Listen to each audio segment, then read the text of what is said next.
Muy buenas tardes, señoras y señores, bienvenidos. Abrimos la ventana del entretenimiento, de la cultura, de la información.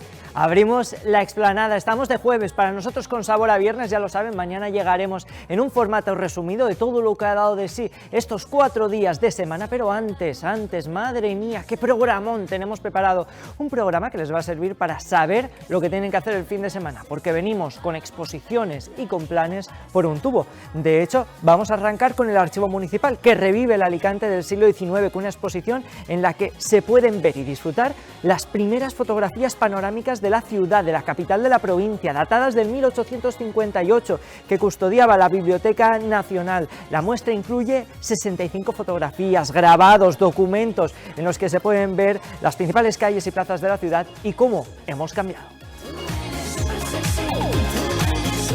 Y de una exposición del siglo XIX a una del siglo XX, Alicante cerca del agua, esa exposición, esa muestra que propone un recorrido por la relación histórica, cultural y vital entre la ciudad de Alicante y el agua, un elemento que ha condicionado el desarrollo urbano, económico y también la forma de vivir y entender nuestra ciudad.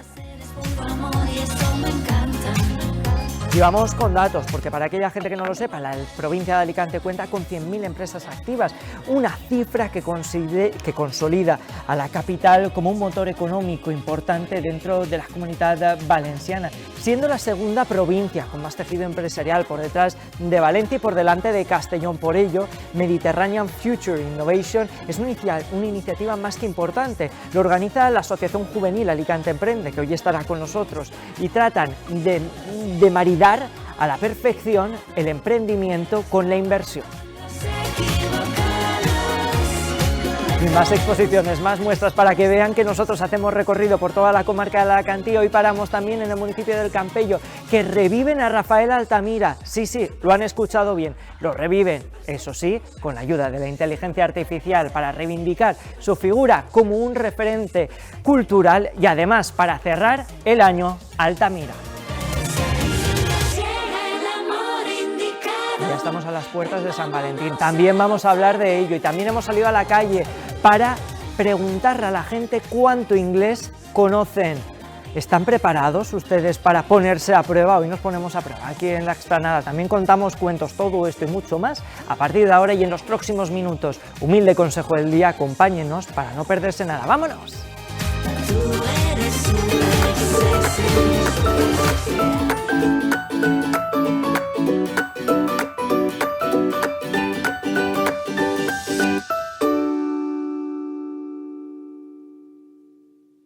Madre mía, qué carrerón nos hemos pegado. Muestras, exposiciones, más exposiciones, más exposiciones. Vamos a ellas, vamos a adentrarnos. Por ahora solo les hemos dado algunos tips, ¿no? La muestra que van a poder encontrar, pues vamos a ellas. Una de ellas está en el Archivo Municipal de Alicante, en la calle Labradores, en el centro neurálgico del casco antiguo de la capital de la provincia. Y para hablar de todo ello, hoy tenemos a la doble S, a Susana y a Santi. Muy buenas tardes, Susana. Muy buenas tardes y como siempre, muchísimas gracias por invitarnos a este espacio que nos gusta muchísimo porque siempre os movéis por la cultura alicantina y para que todos sepamos más cosas de ella. Para nosotros es un deber, una obligación. Santiago Linares, bienvenido también. Muy bien, gracias Carlos.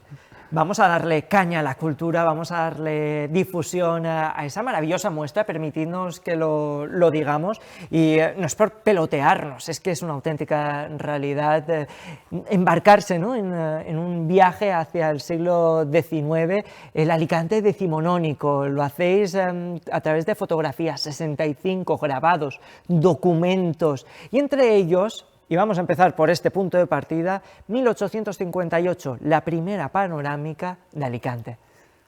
Sí, efectivamente, es la foto más antigua que se conoce de Alicante, que se ven, por ejemplo, las murallas del Paseo de Ramiro, es una rareza, y la hizo un fotógrafo que venía con la reina Isabel II, Jean Laurent, un fotógrafo que acompañaba a la reina en sus viajes, y realizó esta fotografía que está en la Biblioteca Nacional. Os hemos escuchado en algunas entrevistas decir que por aquel entonces Alicante se convirtió en el Palacio de los Monarcas. Efectivamente, el Ayuntamiento alicantino fue Palacio Real por unos días de mayo, que estuvo alojada la reina Isabel II.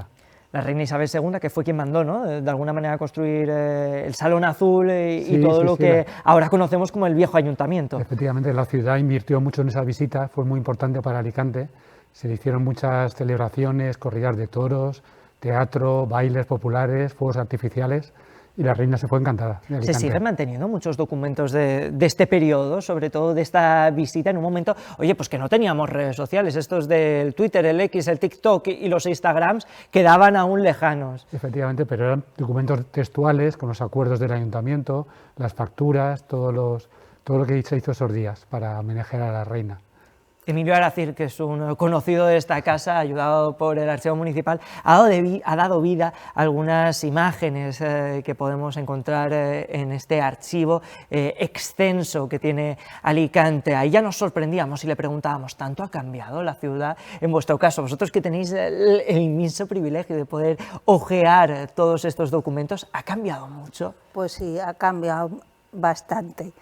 Y se puede ver en los planos, dos planos que hemos puesto, uno de 1820, que es del Paseo de la Reina, y es un dibujo que hizo un maestro de obras, José Cascán, muy bonito, y se nota que es el trabajo de él porque está esbozado en colores lo que va a ser el diseño que él quiere proponer, y luego en lápiz hay una serie de apuntes de él que no se llegaron a realizar. Y es muy interesante porque ves el arbolado que quería poner al principio. ¿Me permites que te haga una interrupción necesaria, sobre todo para la gente que no sepa qué es esto del Paseo de la Reina? Es lo que hoy conocemos como Rambla de Méndez Núñez, sí, ¿no? Perdona, es que yo hablo como si estuviera en el Ella siglo convive con los Sí, documentos y los sabe a la perfección, pero quizás alguien sí, desde casa, ¿no? Sí, es que hay que tener en cuenta también que el proceso por el que hemos hecho esta exposición de Alicante, una visión de Alicante en el siglo XIX, es para ver las transformaciones a través de las plazas, de las calles y de los paseos, como este paseo que ha salido ahora indicado, que es lo que va a hacer la apertura con otros barrios de la ciudad. Se van a crear el paseo de la Rambla Méndez Núñez para que todo el mundo lo sepa, que es el Paseo de la Reina. Luego está el Paseo de Campo Amor también, la Alameda de San Francisco, que es continuación de lo que es la Plaza de San Francisco, que es la actual Plaza Calvo Sotelo también. Con la selección de estos dos planos, este del Paseo de la Reina y otro muy interesante de la Plaza de Gabriel Miró, que en ese momento está reflejada también como Plaza de las Barcas, porque anteriormente las barcas llegaban, el agua llegaba allí, la explanada es un terreno ganado al mar. Y ese plano lo hemos puesto porque, aparte de que Manuel Escalambre, que es el propietario de uno de los solares que se identifican en ese plano de 1825, propone la edificación de su casa, y el plano en rojo, esa es su casa, la que quiere él edificar en ese solar, y tiene el perfil de la fachada, con lo cual está dando un dato de estilo, de ornamentación de una edificación en fachada, y luego la propiedad de su solar en la esquina, que es donde estaba, yo creo, la farmacia de Luna, y Paniagua, claro, comercios que ahora ya no están, ¿no? Y es muy interesante también porque cualquier investigador puede ver perfectamente la propiedad en ese momento de los solares de esas personas que estaban interesadas ya por edificar. Y luego una cosa muy curiosa, que es la ubicación del presidio, que es en el edificio de Correos, que ahora se lo ha quedado la Universidad de Alicante, y es muy curioso porque pone presidio y en una esquina pone excusado. Es decir, la importancia también de que hubieran unos servicios públicos en ese momento, cuando es un periodo que es cuando se va a hacer un alcantarillado, unas proyecciones de remodelaciones urbanísticas en las que antes era agua va. y tenías que ir con el paraguas en ese por momento, si acaso. por si acaso te El sombrero de llevabas. copa, ¿no? Que tenía también su utilidad dentro de las urbes. Entonces, la sección de urbanismo es muy importante, pero es muy importante la sección de alumbrado, la de aguas, que es por lo que hemos seleccionado unas fotografías de Manuel Cantos, que sale Las fuentes públicas, Santiago, la fuente que había en el portal de Elche, en Cabo Sotelo también, una fuente que había de la importancia del agua. Entonces la gente no tenía agua corriente en sus casas, tenían que ir con cántaros a las fuentes. Imagínate el trabajo todos los días de cargar los cántaros, reponer el agua. Y todo esto ya con un primitivo tram que tenían... Un tram de mulas, claro. Se le decía de motor de sangre, pero era Bueno, una pobre mula que sí. arrastraba esos tranvías. Y además tenía un sobrenombre muy gracioso que era el Botijo, ¿no? O algo así. Bueno, ese es el tren El Botijo tren que unía Botijo. Madrid con Alicante y traía gente para bañarse en la playa y le llamaban el tren Botijo, porque venían cargados de botijo los madrileños y se puso de moda pues a final del siglo XIX ya los baños de mar, la importancia del Postiguet como un elemento turístico, como lo es hoy en día, la importancia del turismo en Alicante. El tren Botijo, que creo, corregidme si me equivoco, tardaba como 18 horas en llegar hasta aquí. Ahora, en poco menos de 2 horas, Sí, estamos en la capital del reino. En aquel momento era toda una travesía. Y no crean que tenían muchas más opciones, porque bueno, pues todas las demás opciones eran muchísimo más largas. Sí, sí. Todo esto para disfrutar de nuestro turismo, que aquí ya teníamos lo que sería después el turismo de masas. De hecho, tenemos un libro muy curioso que es un viaje en coche de Alicante a Madrid y vuelta. Unos señores de Alicante se fueron en coche y era como una aventura, iban contando, paramos en tal pueblo, allí comimos en esta venta, seguimos al día siguiente, y es una aventura total ir a Madrid en coche y volver. Y lo editaron en un libro que lo tenemos expuesto ahí. Qué en la interesante. vitrina. Teatros también Sí. salen representados, el teatro circo, el teatro principal, con la programación que ya existía en aquel Sí, entonces. era el espectáculo favorito de los alicantinos, el teatro y los toros. Aún no se había inventado el cine, entonces era el teatro un espectáculo de masas. Habían varios teatros en Alicante, el Principal, el Español, el Polo, que estaba en Menalúa, teatros de verano también, en Canalejas, en la Explanada, y era un espectáculo muy popular. En las vitrinas, porque invitamos a que vengan a visitar la exposición por los ventanales en la que hay Labradores, esquina a San Isidro, pero también para que entren en la sala de investigación del archivo. Tenemos como complementando esta selección de documentos muy interesantes y de publicaciones que reflejan la vida cotidiana. Y hemos seleccionado pues una publicación que sale una fotografía del Teatro Polo por la importancia también de un señor, José Poveda Polo, o Polo Poveda, que siempre los cambio. Mis Que nos lo disculpas a disculpe la la familia, sí. Sí. Pues este señor en 1893 construyó un gran teatro para hacer un poco de competencia con el Teatro Principal, y durante un periodo de 4 años pues trajo a gente muy brillante a cantar y a representar en ese teatro. La pena fue que no se empeñó el hombre y luego pues tuvo una periodicidad corta, pero ves esa fotografía y es magnífico. Estaba en la zona de la calle Foglietti y Alona, donde está ahora Aguas Municipalizadas.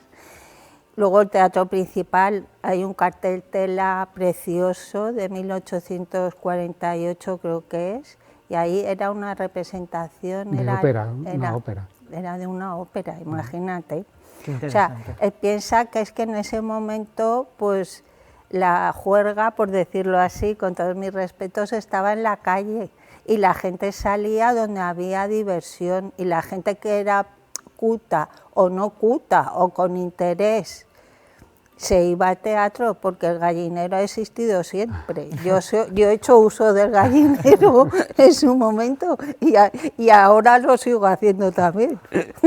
Oye, para aquella gente que no lo sepa, están en la calle Labradores con San Isidro, el archivo municipal, lo pueden buscar en internet y encontrarlos fácilmente. La exposición estará hasta el mes de mayo abierta al público, 24 horas en la parte exterior y un poco más limitado, pero no mucho, en el interior. Todos proponen eso, que también podéis estar abiertos 24 horas. juntas, Susana. Y en la página web se puede ver Eso. la galería de imágenes también. Muy bien, pues en la página web también lo pueden ver. Muchísimas gracias por Carlos. estar esta tarde con nosotros. Gracias, y que sea Carlos. todo un éxito y volver prontito, que nos Nada. encanta charlar. Para la próxima venimos y nos invitáis. Hombre, ¿vale? claro que sí.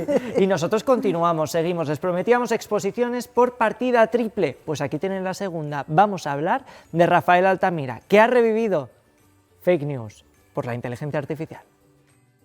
Estoy muy feliz de estar de vuelta en mi amada terreta. El Ayuntamiento del Campello ha reconocido la obra y vida de Rafael Altamira, jurista y literato alicantino que destacó por su empeño en mejorar la educación y la cultura de la clase trabajadora, así como su compromiso por la paz.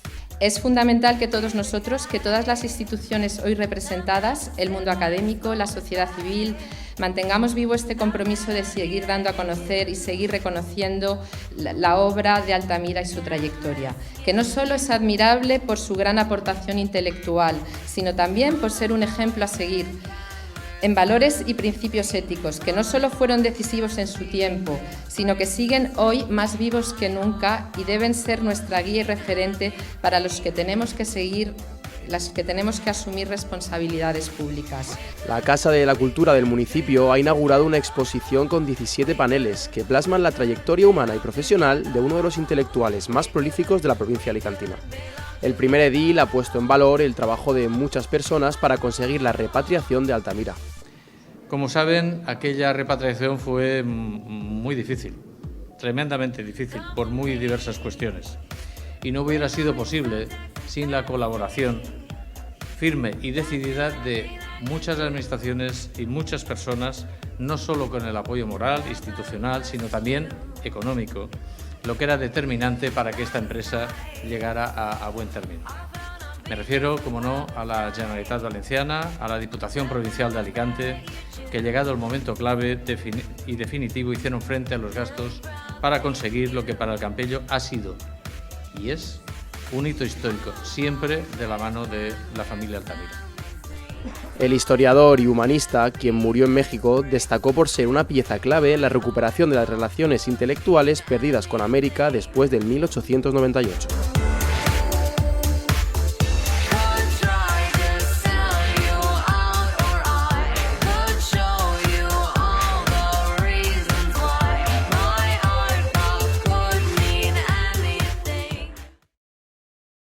Ahí veíamos esa exposición en el municipio del Campello. Volvemos de nuevo a Alicante con otra muestra, con otra exposición. En este caso, Alicante, cerca del agua, como siempre hemos estado. Y para hablar de todo ello, hoy contamos con Pedro Picatoste. Muy buenas tardes. Hola, muy buenas.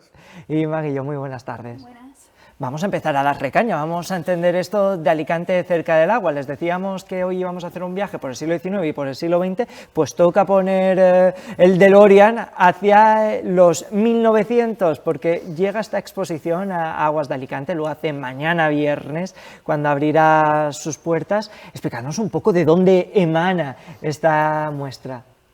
Pues la verdad que la muestra de Alicante cerca del agua nace de la idea de que no se puede entender Alicante sin entender esa relación con el agua. Entonces nosotros, no solo por el hecho de estar cerca del mar, sino también por esa escasez de recursos hídricos y la gestión que ha tenido Alicante durante todo este tiempo de este recurso tan preciado como es el agua, pues queríamos sacar y mostrar a Alicante fotografías antiguas donde gente, y sobre todo con fotografías del principio del siglo XX, se puede entender y se puede ver cómo la trataban y cómo la conseguían. Todo ello además lo hacéis de la mano de esas imágenes espectaculares en blanco y negro, color sepia.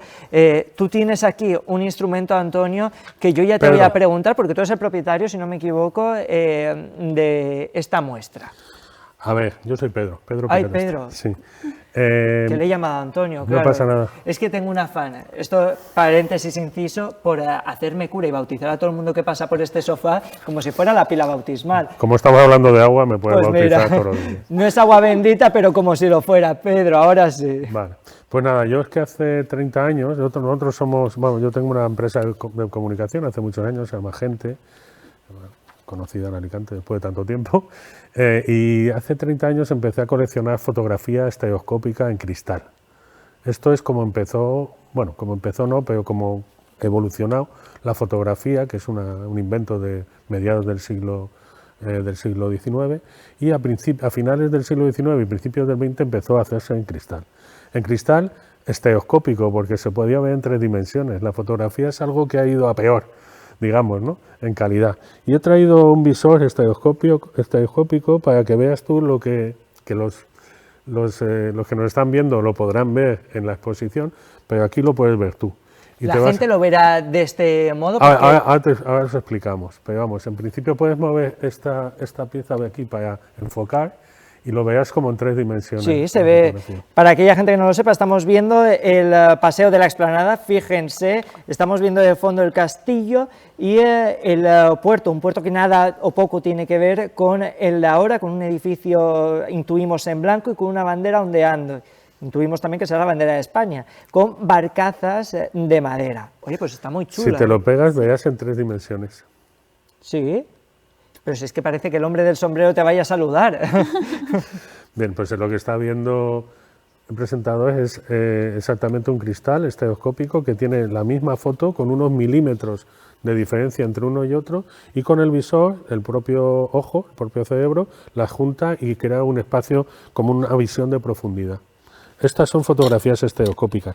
Como no se pueden ver así, sino con un visor, nosotros lo que hemos hecho ha sido ponerlas, digamos, como si fueran en papel, en blanco y negro, y le hemos dado vida de distintas formas, que ahora os contaré también. Inteligencia artificial. Si antes hablábamos de que habíamos resucitado el espíritu de Rafael Altamira, aquí también entra en juego esto de la inteligencia artificial para tratar de darles dinamismo. Eso es. Nosotros hemos cogido esas placas que estaba enseñando Pedro, las hemos digitalizado y a través de aplicaciones con inteligencia artificial las hemos metido y las hemos tratado para darle movimiento a las fotografías, de forma que hasta ahora solo veíamos la fotografía de forma estática y ahora podemos verlas en movimiento y podemos ver, entender, incluso intuir cómo la gente vivía en esa época y cómo se movía y cómo era la ciudad.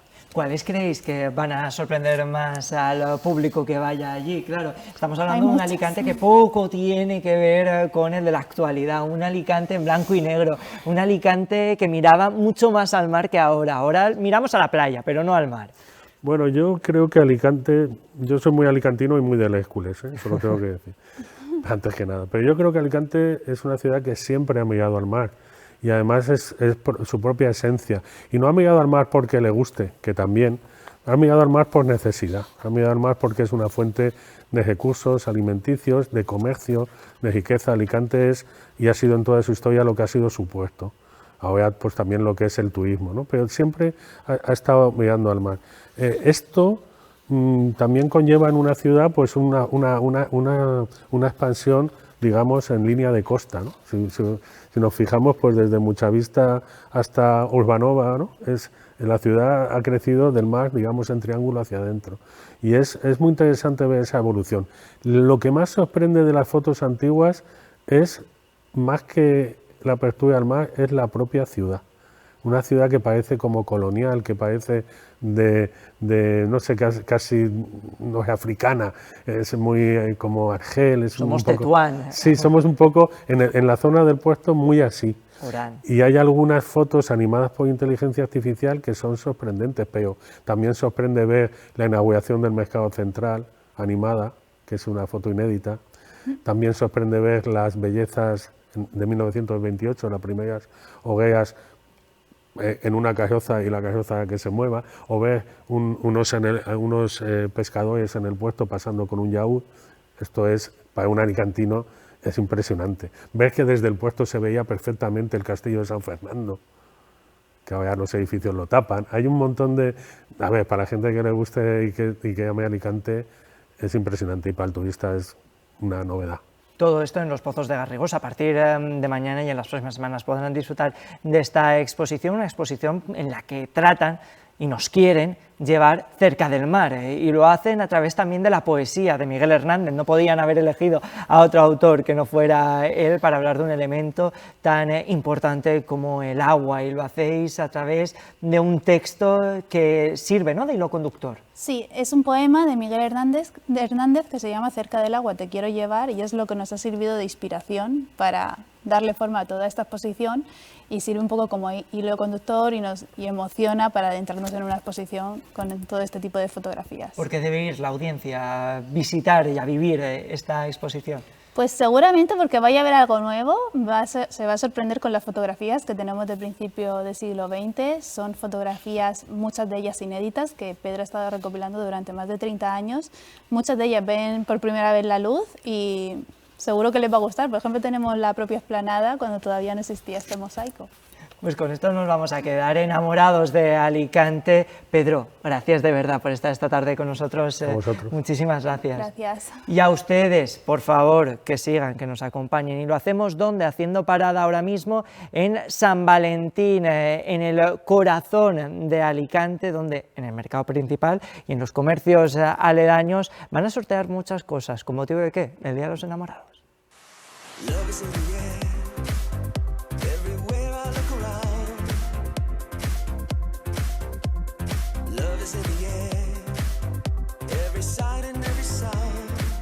Alicante se hace eco del Día de los Enamorados. La Concejalía de Consumo ha presentado una nueva campaña bajo el lema "Lo bueno lo encontrarás en el comercio local".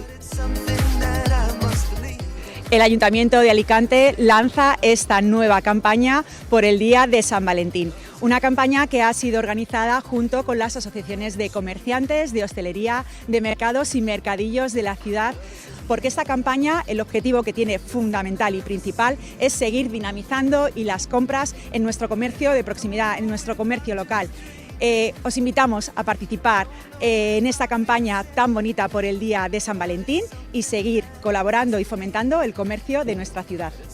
Esta iniciativa, que pretende dar a conocer y fomentar las compras en comercios de barrio, pondrá varios fotomatones donde los consumidores podrán sacarse una foto romántica en honor al Día de San Valentín. Además, podrán participar en un sorteo al realizar cualquier compra en un establecimiento minorista local, donde vamos a poder encontrar 8 fotomatones para poder venir a realizaros una foto y llevárosla de recuerdo y participar en ese gran sorteo que se realizará el lunes 16 en la Concejalía de Comercio y Hostelería, donde podréis participar, como digo, realizando esa foto y una urna en la que tendréis que rellenar y cumplimentar una tarjeta con vuestros datos, nombre, correo electrónico y teléfono, y tendréis que realizar una compra el día 14 en cualquier comercio de la ciudad o en cualquier establecimiento de hostelería o de los mercados o mercadillos de nuestra ciudad. Paralelamente a esta campaña, desde los mercados municipales también han dado un paso adelante con su iniciativa Este San Valentín, haz match en el mercat. Desde la Asociación de Comerciantes, con la colaboración del Ayuntamiento, vamos a lanzar la campaña Haz Match en el Mercat, que va a consistir que todos esos clientes que compren en los puestos asociados podrán pedir una papeleta, rellenarla y podrán participar en el sorteo de un jamón de pata negra ibérico, además de 20 cabasés, 20 packs FACPYME fabulosos con un montón de regalos y también vales para canjear en los mercados, los 4 mercados municipales.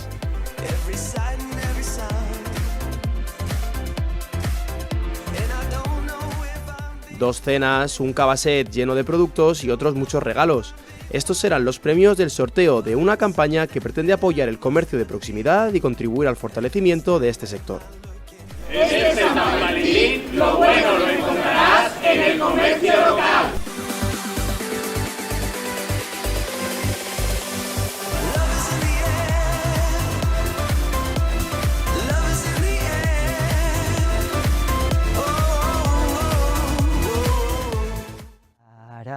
Love is in the air. No vamos a cantar más para que no cambien de canal, que nosotros continuamos aquí en directo, que es jueves, primer jueves de febrero, muy cerquita de San Valentín, y hoy venimos a hablar también de economía, de entramado empresarial en una provincia que entiende mucho del sector económico y empresarial. Más de 100.000 empresas tenemos por delante de Castellón, solo por detrás de Valencia. Hoy está bien, en puesto mitad tabla, que se dice en el deporte. Y para hablar de todo ello, hoy tenemos a la Asociación de Alicante Emprende, él es Jesús Valencia, su presidente. Muy buenas tardes. Muy buenas tardes.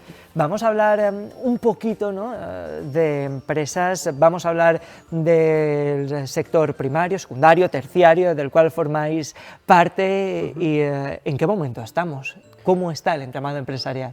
Bueno, pues como siempre, en momentos de cambio. Llevamos muchísimos años en los que los cambios forman parte del día a día y al final el mundo de la empresa también tiene que adaptarse continuamente, ya sean por imposiciones legales o ya sea porque al final tengamos situaciones como han podido ser la Dana en Valencia, COVID y demás. Entonces al final creo que ese elemento de la resiliencia y de la adaptación ya no es un necesario, sino es o lo tienes o no sobrevives. Entonces bueno, con esa dinámica en la que vivimos de sin freno y de estar peleando día a día, pues al final las empresas también lo notan y es un poco en el ambiente en el que nos encontramos en este momento, desde los autónomos como puedo ser yo mismo, como lo que percibimos desde las asociaciones y los agentes que formamos parte del ecosistema en toda la provincia, como en última instancia y lo más importante al final las empresas, que son el motor que mueven a la economía de la provincia. Vosotros al final también tenéis una particularidad, una cosa que os distingue, que es que sois una empresa, bueno, sois una asociación de empresas juveniles, es decir, personas jóvenes que dedican su tiempo a emprender. Justamente, nosotros, por poner un poco en contexto, cumplimos este año 5 años desde la fundación de la misma, somos una asociación bastante joven y también nos dirigimos a un público todavía más joven. Entonces, bueno, al fin y al cabo, nosotros lo que hacemos es impulsar a los emprendedores y emprendedoras de la provincia de Alicante, sobre todo en el rango de edad de 18 a 30 años. Pero bueno, no nos quedamos ahí, realmente la mitad de nuestros asociados superan esta edad y al final lo que buscamos es simplemente ayudar al que lo necesita en los primeros instantes de emprender, porque una vez que te caes una vez y vuelves a intentarlo, las lecciones son otras. Pues nosotros estamos para esa primera vez, para ese desarrollo como autónomos, como empresas, y al fin y al cabo es lo que venimos haciendo estos últimos 5 años. Y desde hace un año habéis creado también una feria de innovación, de inversión también, para tratar de alguna manera crear un espacio seguro para empresarios, para inversores, que se puedan juntar. Una palabra que nos gusta mucho, esto de las sinergias. Sí, efectivamente. En el año 2024 decidimos abordar una necesidad latente en la provincia de Alicante y es que a diferencia de las 15 provincias que existen un espacio de conexión, como comentabas, de entre la inversión y la innovación, realmente aquí en la provincia de Alicante no contábamos con este espacio. Entonces decidimos abordar esta problemática y el año pasado tuvimos la primera edición en el Parque Científico de Alicante, un éxito rotundo con más de 400 asistentes, 25 ponentes, 30 stands, 30 entidades colaboradoras del ecosistema que nos acompañaron y hicieron posible esta primera edición. Y ahora, bueno, vamos a por la segunda, en ese momento estamos organizándolo todo. Una segunda que llegará el 25 de marzo, volvéis a repetir espacio, os gustó el escenario y por eso si algo funciona no lo cambien. Justo, nos tratan muy bien en el Parque Científico, de hecho son uno de nuestros partners, conjunto al Parque Científico de la OMH, Jovenpa Federación, también contamos con Mediterranean Venture Club, Cátedra de Aguas de Alicante de la Universidad de Alicante, entre otras muchas entidades que forman parte de este conjunto de colaboradores y partners, que bueno, que en última instancia seguimos abiertos a nuevas colaboraciones, así que en este caso me dirijo a ellas por si quieren sumarse. Mira, te voy a decir, tu cámara es justo la que tiene un piloto rojo. Perfecto. Ahí tienes tu ventana. Como se nota que se lo merece en la tele.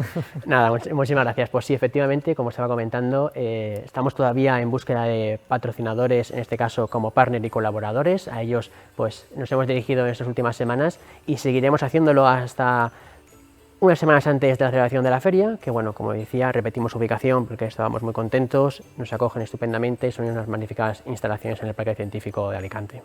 18 ponentes los que van a formar parte, o al menos los que tenéis ya cerrados, a lo mejor hay alguna sorpresa después, que puede encontrar la gente que asista.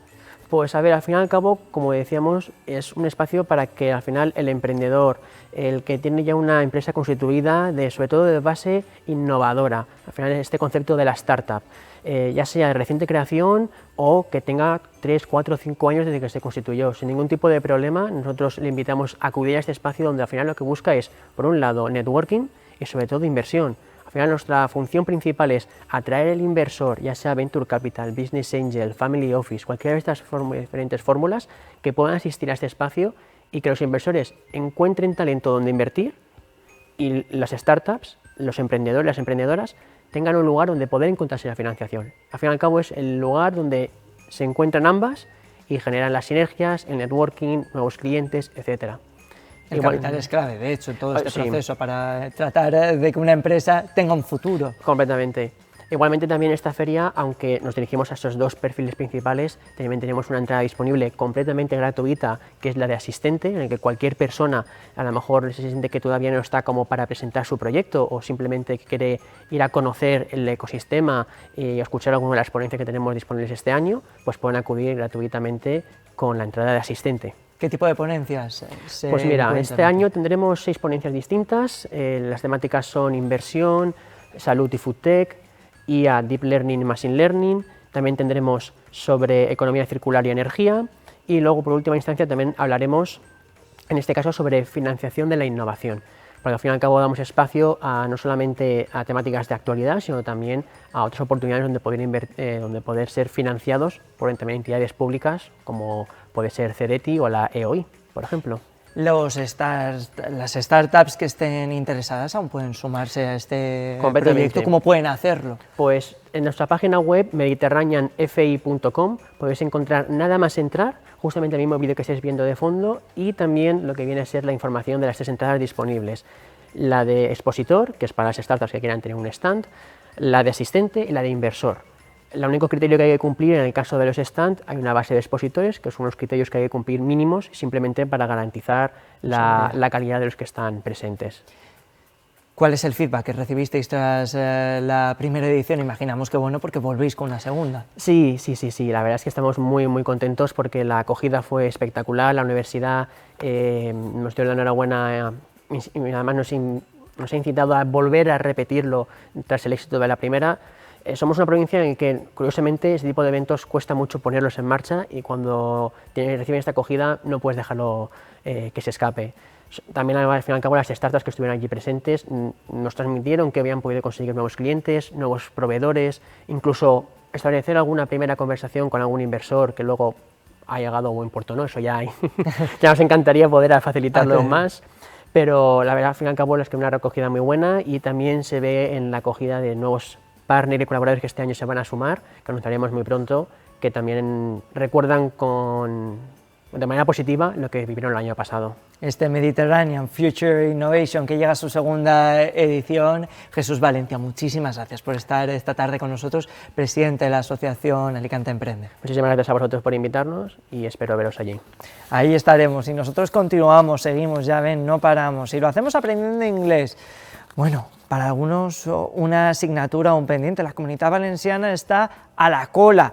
Aún nos faltan algunas lecciones, nos falta un poco de Magic English. Pues no se preocupen, que la explanada hoy tiene a bien a enseñarles unas cuantas palabras, sobre todo algunas muy alicantinas. ¿Y Alicante es la mejor ciudad del mundo? No, creo que es Málaga. No, si sabía decirlo en inglés. No. Alicante es una ciudad con fuerte presencia internacional y con un amplio turismo angloparlante. Pero ¿cuánto sabe la gente de inglés? Hoy lo comprobaremos. Alicante is so beautiful. ¿Y sabías decirnos Alicante es la mejor ciudad del mundo? Alicante is the best city of the world. ¿Y qué ganas tengo de volver a Alicante? Ay, eso ya no, ahí me pillas, ¿eh? ¿Cómo se dice en inglés qué bonita es Alicante? Si lo único que sé es decir hello y thank you casi. ¿Sabías decirme en inglés qué bonita es Alicante? No. Beautiful Alicante. Alicante is very beautiful. Beautiful. Vale, muy bien. ¿Y Alicante es la mejor ciudad del mundo? Alicante is the best city of the world. A ver si podría decirnos en inglés qué bonita es Alicante. Beautiful Alicante. Y bien, esta es una muestra del dominio del inglés de los alicantinos. Algunos más, otros menos, pero siempre con una sonrisa. Sin embargo, los datos no son tan alentadores. Según el último índice del dominio del inglés, nos colocamos en la posición 36 del ranking mundial, con un nivel moderado, muy por detrás de Alemania, Portugal o Países Bajos. Una debilidad detectada especialmente en la expresión oral, pero ¿cuál es el motivo? Que hay buenas intenciones, pero el nivel en realidad no es tan bueno. No se le dedican las horas que se le deberían dedicar a la enseñanza del inglés. En la medida en lo que los profesores estuvieran preparados en su inglés y que tuvieran un nivel, un C1, un C2 para enseñarlo, podrían asimismo transmitirlo a los alumnos. En la provincia de Alicante, anteriores encuestas del Instituto Nacional de Estadística reflejan que una mayoría significativa de jóvenes reconocen no entender inglés correctamente. con cifras que superan el 70% en algunos grupos de edad. ¿Cuál crees que es a día de hoy tu nivel real de inglés? Mi nivel, hay 2 niveles o 3. La comprensión, el escrito, que me va muy bien, comprensión oral, pues, regular, y mi expresión oral, pésima. ¿Cuál crees que es a día de hoy tu nivel real de inglés? Pues en el A1 ya tirando palada. Pero bueno, poco a poco lo vas mejorando y vas cogiendo más nociones, imagino. Yes. Entonces, ¿cómo se debe enseñar el inglés? ¿Ver series o películas en versión original ayuda? ¿La lectura en inglés? El profesor David Minos nos da las claves para una buena enseñanza. El aprendizaje realmente depende de la persona y del tiempo y flexibilidad que tenga. Pero básicamente la mejor manera de aprender es hablar con otras personas, escuchar y practicar, y además no tener miedo a cometer errores. En muchas ocasiones el problema es que la gente se avergüenza al hablar inglés. Una vez que les den un vaso de vino, de repente lo hablan con mayor fluidez. Diría que la clave para aprender inglés es la constancia y motivación. Aquí en Wall Street English siempre pedimos a los estudiantes que mantengan un ritmo de estudio constante y que practiquen un poco cada día. 30 minutos todos los días es mejor que 6 horas una vez por semana. Eso es demasiado, te acaba doliendo la cabeza. Alicante es una ciudad abierta al mundo, pero su nivel de inglés sigue reflejando los retos nacionales. Buenas bases en el aula, pero prácticas reales por desarrollar. Programas como los intercambios lingüísticos podrían ser la clave para cerrar esa brecha.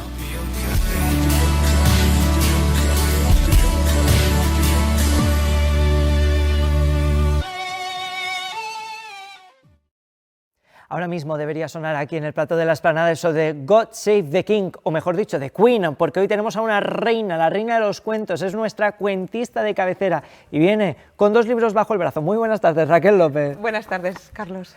Me decías, hoy te voy a dar a elegir. Sí, porque traigo del cuento que vamos a contar hoy, traigo 2 libros. Sosténlos en la mano para que se vean bien, que ese trozo no lo vemos en la cámara. Estos 2 libros traigo. De aquí he sacado una versión y otra versión. ¿Cómo se titula el libro? La flor del lilolá, la flor del olivar. Wow, me gusta más lo lilá porque me parece una flor más exótica. Es más cantarín. Sí, Pues sí, es eso, tiene musicalidad. ¿Ese te cuento? Vámonos. Venga. Había una vez un rey que tenía 3 hijos. Y vaya uno a saber por qué el rey empezó a tener una enfermedad que lo estaba dejando ciego. Mandaron a llamar a todos los sabios del lugar y solo uno muy viejecito le dijo que el rey se curaría si se lavaba con agua donde hubiese estado la flor del lilolá. Pero nadie sabía en aquel lugar dónde podían encontrar esa flor que antes no habían oído nombrar. Así que el hijo mayor del rey dijo: padre, no se preocupe, yo saldré al camino y buscaré el remedio para curarle. Y eso hizo el hijo mayor, ensilló su caballo y salió a buscar la flor del lilolá. Y caminando, en el camino se encontró con una viejecita. Y esa viejecita lo detuvo y le dijo: buen hombre, ¿no me daría usted algo de comer, que tengo mucha hambre? Pero el hijo mayor del rey le dio una patada y le dijo: quita de aquí, vieja bruja, y siguió su camino. Pero el camino le llevó a otro y se perdió. Pasaron las semanas y como no regresaba, el hijo mediano le dijo a su padre: padre, yo también quiero salir a buscar la flor del lilolá, ya que mi hermano no regresa. Y el mediano hizo lo mismo, ensilló su caballo y salió al camino. Y camina que te caminarás, y se encontró con la misma viejecita, que seguía teniendo hambre. Le dijo: ay, muchacho, ¿no me darás algo de comer? Pero el hermano mediano hizo lo mismo que el hermano mayor. Le dio una patada y le dijo: quita de aquí, vieja bruja. Y siguió cabalgando, y un camino le llevó a otro, y se perdió. Pasaron las semanas, y el hijo pequeño, que era casi un chiquillo, le dijo al rey: padre, que yo también quiero salir a buscar el remedio para curarle a usted la ceguera. El rey le dijo: pero hijo mío, si tú eres muy pequeño, padre, pero yo también quiero hacer como mis hermanos. Así que ensilló su caballo y salió al camino. Camina que te caminarás, y se encontró con aquella misma viejecita. Y el muchacho, al verla tan flaca, le dijo: pero buena mujer, ¿y a usted qué le pasa? Dice: ay, muchacho, que tengo un hambre de semanas. Y el príncipe metió la mano en sus alforjas, sacó una hogaza de pan y se la entregó. Pues tome, buena mujer, coma usted. Y mientras aquella mujer tomaba el pan, le cogió la mano al príncipe y le dijo: chico, ¿a dónde vas? Dice: pues voy en busca de la flor del lilolá para salvar a mi padre, pero no sé dónde la puedo encontrar. Dice: pues mira, te voy a decir algo que te va a ser de ayuda. Toma este huevo que te doy y cuídalo bien. En tu camino te vas a encontrar con una piedra negra. Cuando la encuentres, rompe el huevo en esa piedra y inmediatamente aparecerá un jardín. Ese jardín está custodiado por un león y dentro del jardín está la flor del lilolá, pero para poder entrar tienes que esquivar al león. Atiende bien, porque si el león tiene los ojos abiertos es que está durmiendo y si tiene los ojos cerrados es que está despierto. El muchacho le dio las gracias a aquella viejecita y siguió cabalgando. Y cabalga que te cabalgarás, se encontró con una piedra negra en el camino. Rompió allí el huevo y efectivamente apareció un jardín enorme y un león en la puerta. Y a lo lejos sí que veía allí la flor del lilolá. Y entonces se fijó en cómo tenía el león los ojos y los tenía abiertos. Así que podía entrar o no. Sí, si los tenía abiertos es que estaba durmiendo. Así que el muchacho entró, cogió la flor del lilolá y salió. Y empezó a desandar el camino. Y en uno de esos cruces del camino se encontró con sus dos hermanos perdidos. Y se pusieron tan contentos. ¡Anda! ¿Has encontrado la flor para padre? Sí, venga, vamos a regresar juntos que padre se va a poner muy contento. Pero a mitad de camino, los dos hermanos mayores empezaron a hablar entre ellos diciendo: padre se va a quedar más contento con el pequeño porque ha encontrado la flor de lilolá. ¿Y si lo matamos?, dijo el mayor. Y al mediano le pareció buena idea. Así que lo emborracharon y cuando el pequeño ya no podía tenerse en pie, lo llevaron a un recodo del camino y allí lo mataron. Lo enterraron y con las prisas le dejaron el dedo meñique fuera. Y los dos muchachos se fueron corriendo al palacio. Allí los sabios cogieron la flor de lilolá, la pusieron en agua y con ese agua le lavaron los ojos al rey, que recuperó la vista. Pero el rey seguía diciendo: ¡ay, mi hijo pequeño que no vuelve! No, padre, no lo hemos visto, no lo hemos visto.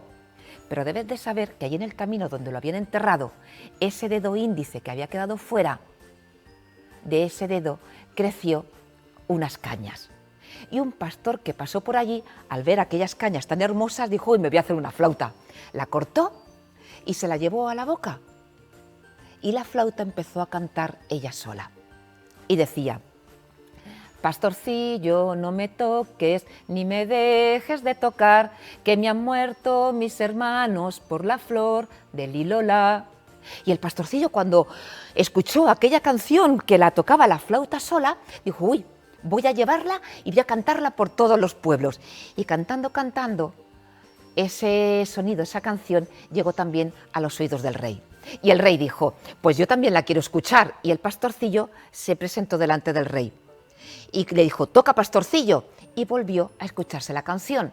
Y el rey dijo: a mí esa voz me suena, dame la flauta. Y el rey tomó la flauta, cuando se la llevó a los labios, la flauta tocó: padre mío, no me toques, ni me dejes de tocar, que me han muerto mis hermanos por la flor del lilolá. Y entonces el rey supo lo que había pasado en verdad.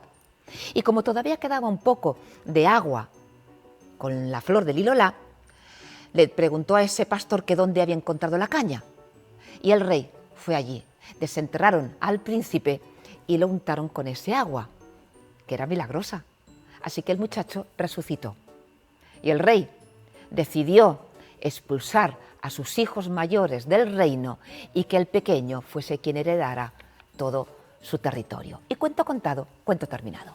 Oye, qué interesante. Y al final el bien siempre triunfa sobre el mal, o en la gran mayoría de cuentos, que esto también nos gusta, un espacio donde el bien tenga su cabida y su recompensa. Me decías al inicio del cuento que eligiera entre las dos historias. Has puesto dos libros. Sí. ¿Qué diferencia tienen entre ellos?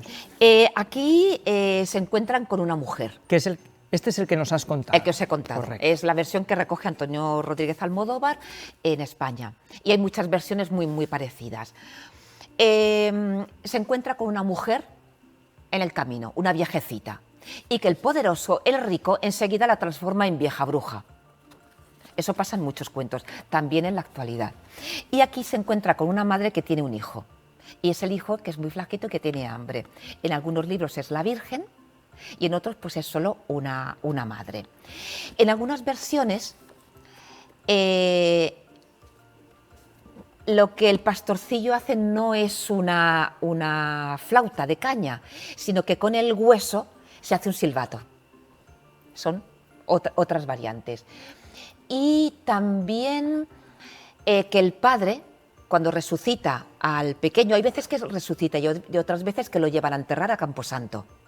Pero cuando resucita, el padre quiere matar a los dos mayores. Y es el hijo el que dice, padre, destiérrelos que ya es suficiente castigo. Fíjense, hemos visto cómo de una caña sale una flauta y que la flauta empieza a hablar. ¿Esto es normal? ¿Qué quiere decir? Bueno, es normal que hablen los animales, es normal que sucedan cosas maravillosas.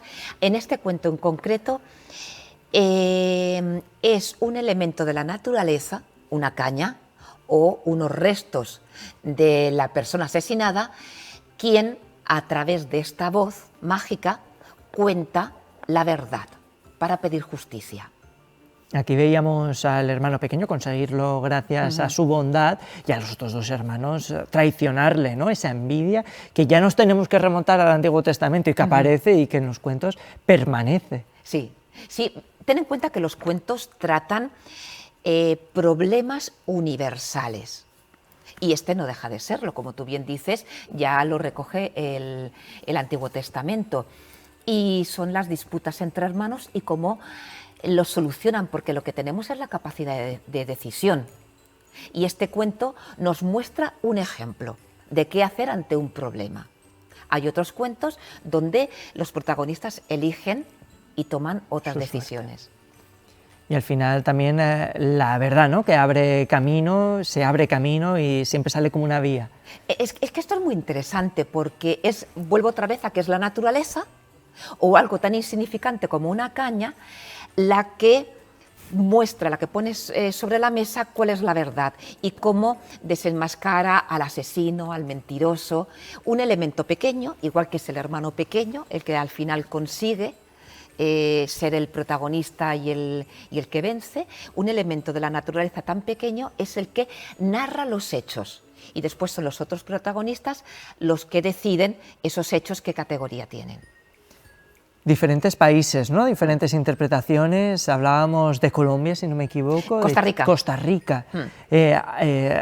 ¿Cambia mucho entre diferentes puntos geográficos del mundo? Claro, ten en cuenta que a toda Latinoamérica estos cuentos llegan tras la colonización, tras que llega Colón. Y es una época donde la Iglesia está muy establecida en todos los rincones. Entonces, esos personajes... los dioses griegos se convierten en santos cristianos, las viejecitas se convierten en la Virgen María, tienen todos estos elementos que te llevan a todo el imaginario religioso. Si nos vamos a Europa, este cuento también está recogido por los hermanos Grimm, con poquitas variantes. Pero entonces pues tiene ese contexto más de la Europa central o de la Europa del norte. Colonizamos hasta los cuentos, sí. Los llevamos al menos. Los tuneamos. Muchísimas gracias Raquel López por estar esta tarde con nosotros. Pasamos buen fin de semana y a seguir disfrutando de los cuentos. Señoras y señores, que nosotros nos vamos, pero que volvemos el lunes a partir de las 5:30 con más cuentos, con más información, con más entretenimiento, con más diversión y con, sobre todo, muchísima cultura. Así que, por favor, acompáñennos el lunes a partir de las 5:30. Mientras tanto, les deseamos tengan un muy buen fin de semana, descansen, cuídense y hasta la vista. Adiós, adiós.